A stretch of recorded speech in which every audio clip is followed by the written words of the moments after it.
Sahabat dan saudaraku, mari menggunakan waktu mempelajari firman Tuhan hari ini. Hari Selasa, tanggal 12 Agustus. Judulnya, Air dari Batu.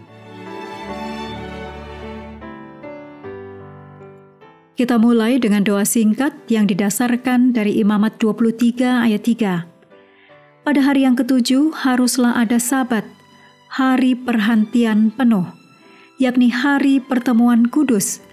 Janganlah kamu melakukan sesuatu pekerjaan. Itulah Sabat bagi Tuhan di segala tempat kediamanmu. Amin.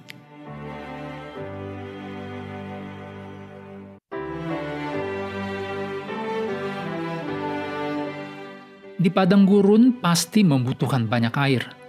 Tuhan mengatasi masalah ini meskipun umatnya suka bertengkar dan tidak percaya kepadanya, dan bahkan menguji kemampuan dan kesediaan Tuhan untuk memberikan air kepada mereka.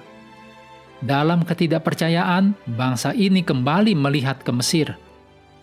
Dalam Keluaran 17 ayat 1-7 dijabarkan peristiwa di Masa dan di Meriba.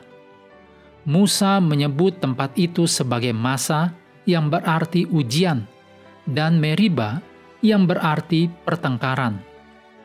Tuhan memberikan air kepada bangsa Israel meskipun mereka tidak percaya.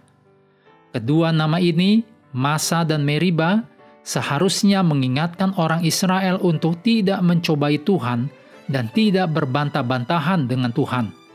Ditulis dalam Ibrani 3 ayat 7, 8, dan 15. Bangsa itu sungguh-sungguh mempertanyakan kehadiran Tuhan di antara mereka. Meskipun mereka telah melihat banyak bukti nyata, bukan hanya kehadiran Tuhan, tetapi juga kuasa dan otoritas Tuhan. Berikut ini kutipan dari tulisan Ellen G. White dalam buku Alfa dan Omega, jilid 1, halaman 348.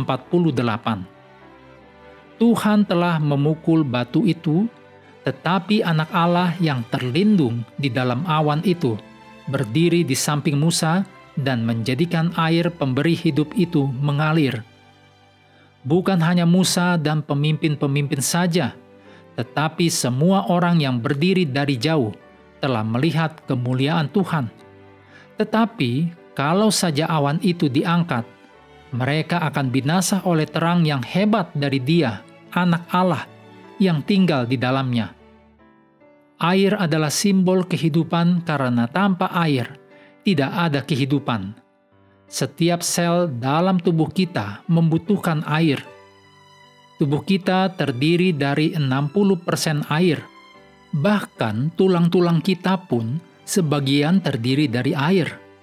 Jadi, menyediakan air di padang gurun bagi mereka adalah tanda bagi bangsa Israel bahwa Tuhan memperhatikan kebutuhan mereka dan mereka dapat mempercayai Tuhan. Namun sekali lagi, mereka harus taat atau menurut. Berabad-abad kemudian, Paulus dalam 1 Korintus 10 ayat 4 mengingatkan orang-orang percaya bahwa pengalaman bangsa Israel di padang gurun sangatlah unik. Kristus sendiri tidak hanya menuntun mereka, tetapi juga menyediakan air bagi mereka. Ditulis dalam Mazmur 78 ayat 15 dan 16.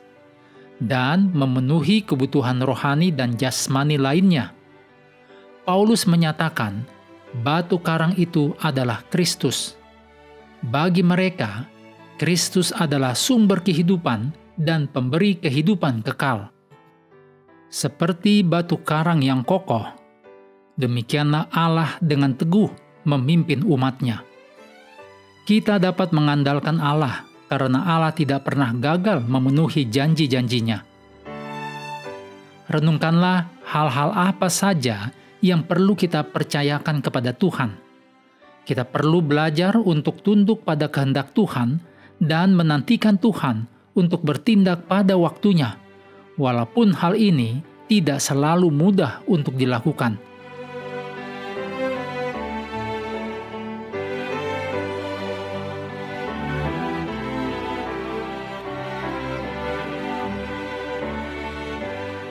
Mengakhiri pelajaran hari ini, mari kembali ke ayat inti, Keluaran 16 ayat 28 sampai 30. Sebab Tuhan berfirman kepada Musa, "Berapa lama lagi kamu menolak mengikuti segala perintahku dan hukumku? Perhatikanlah, Tuhan telah memberikan Sabat itu kepadamu. Itulah sebabnya pada hari ke-6, Ia memberikan kepadamu roti untuk 2 hari. Tinggallah kamu di tempatmu masing-masing. Seorang pun tidak boleh keluar dari tempatnya pada hari ke-7 itu. Lalu beristirahatlah bangsa itu pada hari ke-7.